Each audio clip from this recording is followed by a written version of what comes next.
এলাকার বর্তমান অবস্থা তো খুব খারাপ। আসলাম অনেকদিন পরে এলাকার মধ্যে। ওই ওই এদিকে আয়।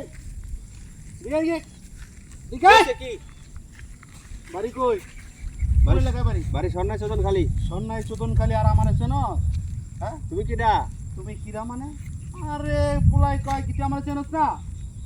হ্যাঁ, 2 দিন যাবত এলাকার মধ্যে ঢুইকা এলাকার বড় ভাইদের না চিনা ধামকি ধামকি দিয়ে সালাম টালাম নাই চুরুত যাও, কি সমস্যা? হ্যাঁ, আমার তো সমস্যা না, সমস্যা তো সমস্যা মানে কি? আরে ভাই সালাম সমস্যা টালাম তোমার। নাই, চেনো নাই আমারে? একটা কল করমু জায়গাতে উড়ে না দেবো জায়গাতে। ও তুমি রেজাল্ট পাতি নেতা হয়ে গেছো। আবার কি সালাম কালাম নাই, বড় ভাইদের খালি কোন দিক দিয়ে যায় না যায় কোনো কিছু নাই, সমস্যা কি? এলাকার মধ্যে আইলে ভাই বেড়াদের দিকে সালাম দিবা কইলাম। আর সালাম না দিলে সিধে দাও, সিধে দাও। সালাম কালাম না করলে কিন্তু ভবিষ্যতে খারাপ হবে বলে দিলাম। 2 দিনের পাতি নেতা হয়ে গেছে এলাকায়। নেতাগিরি নেতা কাপাই কিরা? ওই সুজা হাত, সুজা হাত, সুজা হাত কইলাম সালাম কালাম করবি।